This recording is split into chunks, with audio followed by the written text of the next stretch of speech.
wait. Cut that. Wait. Lost my train of thought completely. So I just figured out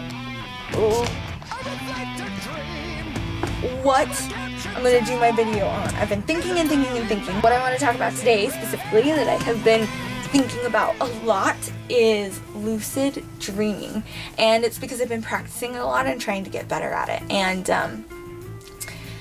I want to teach you some tricks that I found that have really helped me to become lucid in my dreams. So let's get right to it. I will start with potty training stories from when I was a kid. Now, sounds weird, I know, but just flow with me on this because it all pertains. So, first off, my mother, amazing, just brilliant woman, teaches me as a child how to become lucid in my dreams. I was being potty trained, and it was right at the beginning where you're trying to, as a kid, understand how to wake yourself up when you need to pee. And I would have these dreams where I would be running, trying to find a bathroom. And I couldn't find a bathroom anywhere. I would run, or I'd be in an amusement park or something and trying to find a bathroom. And whenever I'd see one, it would like disappear, dream style, all obnoxious. And I could never find one until finally, and I'd be having to pee so bad, it would hurt, I could feel it, which maybe helped me be more lucid, I don't know, might have helped in the experience. But anyway, so I would finally, in my dream, find a bathroom, and I would go in and I would go pee, and then I would wake up and I would have peed. So Mom would help me, and she would talk to me, and she's like, well, you just need to create a trigger in your dream. You need to figure out something that will kind of catch your attention in your dream to wake you up. But I'm realizing now that that was so insightful of my mom, and it was so cool that I've been able to practice this trick for such a long time because of that. So I started experimenting with a whole bunch of different things. I don't really remember, but I think one of them was pinching my arm, because that's the one that stuck.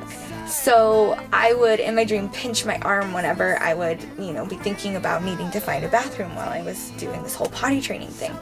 And the first couple of times, it doesn't work right away. I would just think about it every night before I would go to bed, because I was so terrified that I would wet the bed again.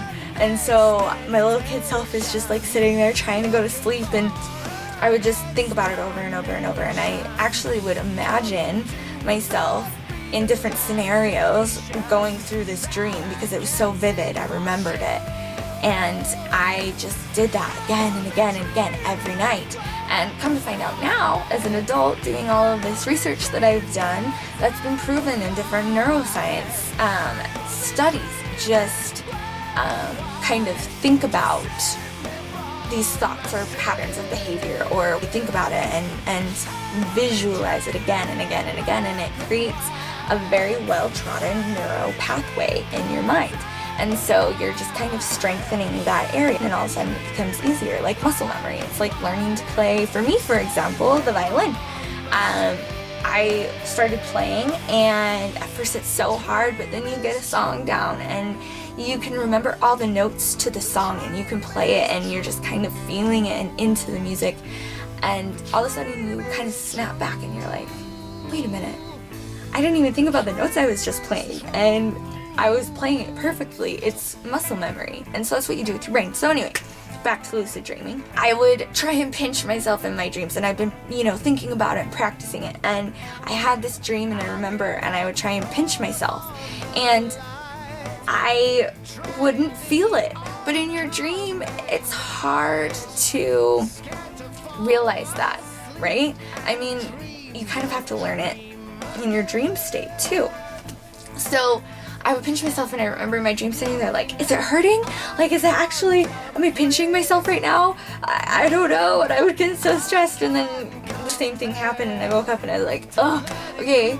And so in my kid head, I'm I just gotta try it again. Have it again, and I tried it again. And that time, I had thought to myself before going to bed, well, if I wonder whether it hurts or not, then it's not hurting. And so if I don't know right away, then I'm in a dream. And it's so simple, but it took me a while to figure that out. And a good, couple of times practicing it. But, by the way, if you can realize that you're asking yourself if it's hurting, that can be a trigger to avoid this whole scenario that I had to go through. So just remember that. So I finally was able to do it. And I pinched myself, and I realized I was trying to pinch myself, and I woke myself up, and it was good, and I figured it out. So yeah, lucid dreaming, if you want to try it, try that. And like I said, it's sometimes easier after you've tried to wake yourself up. So anyway, choose whatever you want. Choose something that you dream about a lot, or that maybe you've had one of those lucid experiences in your dream time. And just kind of play around with it. Try pinching yourself. For me now, it's if I think about the fact that I'm lucid, that will wake me up. So now it's when I come into my lucid state, I realize that I'm lucid because I remember the feeling of being lucid through all of the kind of training that I've done. So yeah, just play around with it. See what you think. Post some links below about it, and let me know how it works for you. I just wanted to share that with you guys. If you're trying to lucid dream,